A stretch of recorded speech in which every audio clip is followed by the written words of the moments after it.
شاعری کی اصطلاح میں شعر کی ہر سطر کو مصرع کہتے ہیں۔ نمبر 2 ہے کنایا کے لغوی معنی ڈیش کے ہیں یعنی چھپی ہوئی بات کے ہیں۔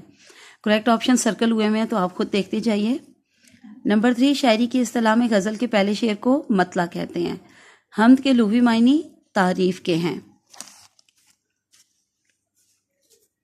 نظم کی کل قسمیں ہیں 5، ٹھیک ہے، نام بھی لکھتی ہیں میں نے، پڑھ لیجیے گا۔ نمبر 6 قصیدہ کون سی زبان کا لفظ ہے؟ عربی زبان کا۔ مرثیہ کون سی زبان کا لفظ ہے؟ عربی کا۔ ڈیش میں انسان باہم مصروف گفتگو دکھائے ہوتے ہیں، باہم مصروف گفتگو ہوتے ہیں، تو انسان ہوتے ہیں نا، تو انسان حقیقی مکالمے میں ہوتے ہیں، ٹھیک ہے، آپشن سی کریکٹ ہے۔ ادبی رویداد کو ڈیش بھی کہتے ہیں رپورتاج، آپشن ہے۔ ایسی نظم جو 5 مصروں پر مشتمل ہو مخمس کہلاتی ہے۔ ادبی اصطلاح میں ڈیش زندگی کے کسی ایک واقعے یا پہلو کی وہ خلاقانہ اور فنی پیشکش ہے جو عموماً کہانی کی شکل میں پیش کی جاتی ہے، افسانہ۔ رباعی کا وزن مخصوص ہے پہلے، دوسرے اور چوتھے مصرے میں، ڈیش لانا لازمی ہے تو قافیہ۔ لغت کے اعتبار سے ڈیش جھوٹی کہانی کو کہتے ہیں افسانہ، ٹھیک ہے، یہ ابھی 2023 کا فیڈرل بورڈ کا جو پیپر ہے اس میں بھی آیا ہوا تھا۔ مرثیہ کے کل ڈیش حصے ہیں 8، تو یہ بھی ابھی 2023 کے لیٹسٹ جو فیڈرل بورڈ کا پیپر تھا اس میں یہ آیا ہوا تھا، ٹھیک ہے، تو یہ آپ نے اچھی طرح سے یاد کر لینا ہے۔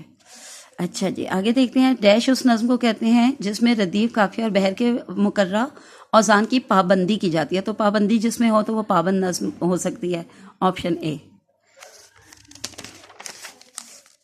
تو یہ مکمل ہو گیا۔ اب ہم اپنا ماڈل پیپر نمبر 9 دیکھتے ہیں۔ ڈیش ایسے لفظ یا لفظوں کے مجموعے کو کہتے ہیں جو مجازی غیر حقیقی معنوں میں استعمال کیے جائیں، کنایا۔ مقطع کے لغوی معنی کیا ہیں؟ کاٹنا یا ختم کرنا، کیونکہ مقطع کا لفظ جو ہے نا وہ قطع سے نکلا ہے اور قطع کا مطلب ہوتا ہے کاٹنا، تو مقطع کے بھی لغوی معنی ہوتے ہیں کاٹنا یا ختم کرنا۔ شعر کے آخر میں آنے والے لفظ یا الفاظ کے مجموعے کو ردیف کہتے ہیں۔ ڈیش ایسی نظم کو کہتے ہیں جس میں قافیہ، ردیف اور بحر کی ضرورت ہی نہیں ہوتی، ٹھیک ہے، تو نام سے ہی پتہ چل جائے گا آپ کو، نثری نظم، کیونکہ نثر کی صورت میں ہوتی ہے۔ چلیں آگے دیکھتے ہیں۔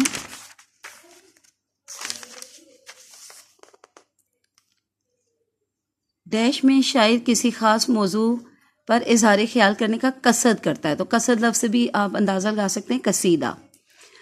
رباعی کے لغوی معنی ڈیش کے ہیں 4 کے۔ ناول کون سی زبان کا لفظ ہے؟ اطالوی۔ مندرجہ ذیل میں سے مضمون کا حصہ کون سا ہے؟ تمہید، جی بالکل یہ مضمون کا حصہ ہے۔ نفس مضمون یہ بھی ہے۔ سی خاتمہ یہ بھی ہے، یعنی تینوں ہی مضمون کے حصے ہیں، مضمون کے 3 حصے ہوتے ہیں، ٹھیک ہے۔ تو آپشن ڈی دیکھتے ہیں، اس میں اے بی سی تینوں کا حوالہ ہے، تو ہم آپشن ڈی کو کریکٹ کریں گے۔ نمبر 9 میں دیکھتے ہیں۔ لفظ جب پہلے معنوں میں استعمال ہو تو یہ استعمال ڈیش کہلاتا ہے۔ ظاہر ہے سب سے پہلا معنی جو ہوتا ہے وہ حقیقی معنی ہوتا ہے، کیونکہ وہ سچائی پہ مبنی ہوتا ہے، حقیقت پر مبنی ہوتا ہے، ٹھیک ہے، تو اس کا آپشن بی کریکٹ ہے، حقیقت۔ شاعرانہ مضمون میں ڈیش اس صنف کا نام ہے جس میں 4 مصروں میں ایک مکمل مضمون، مکمل بات کر دی جاتی ہے، تو وہ رباعی ہے، آپشن سے۔ مضامین موضوعات پر لکھے جاتے ہیں اور ان میں موضوع کی نوعیت پر کوئی ڈیش نہیں ہوتی، قدغن نہیں ہوتی، کسی بھی موضوع پہ لکھے جا سکتے ہیں۔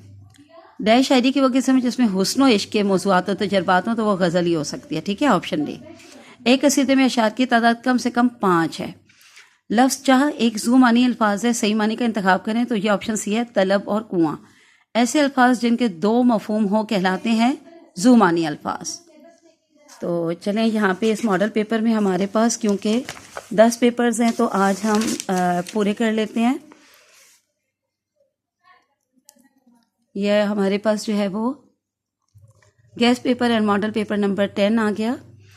جس جملے میں مسند علیہ اسم ہو اور مسند فعل ہو، اور ہم نے مسند کو ہی دیکھنا ہوتا ہے کہ وہ فعل ہے یا اسم، تبھی ہم جملے کی پہچان کر سکتے ہیں کہ وہ جملہ اسمیہ ہے یا فعلیہ، ٹھیک ہے، اور یا پھر اس میں دیکھا جاتا ہے کہ فعل ناقص پایا جا رہا ہے یا فعل تام پایا جا رہا ہے۔ تو بہرحال جہاں پہ مسند فعل ہے نا تو یہ جملہ فعلیہ ہوگا۔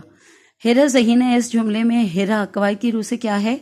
کیونکہ یہ ایک جملہ اسمیہ ہے، اس میں دونوں ہی اسم پائے جا رہے ہیں، تو اس لیے مبتدا، ہرا مبتدا ہوگی۔ اور آگے ہے جی میرا بھائی کس قسم کا مرکب ہے؟ کیونکہ یہ ہمیں سمجھ نہیں آیا، ادھوری بات ہے، میرا بھائی سے آپ کیا کہنا چاہ رہے ہیں یہ سمجھ نہیں آئی، تو یہ مرکب ناقص کہلائے گا۔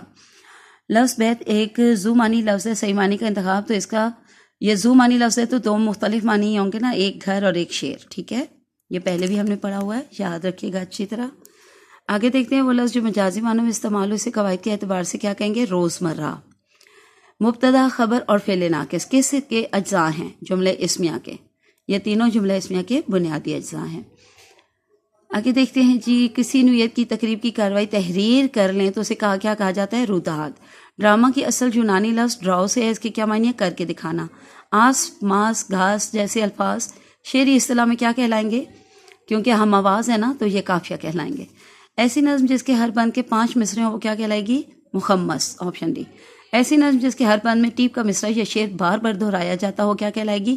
ترجیح بند، کیونکہ ترجیح کا مطلب ہوتا ہے لوٹنا، واپس آنا یا لوٹانا، تو لوٹانا کا مطلب ہے کہ یہ ایک بار بار آنے والا، لوٹ کے آنے والا مصرع یا شعر۔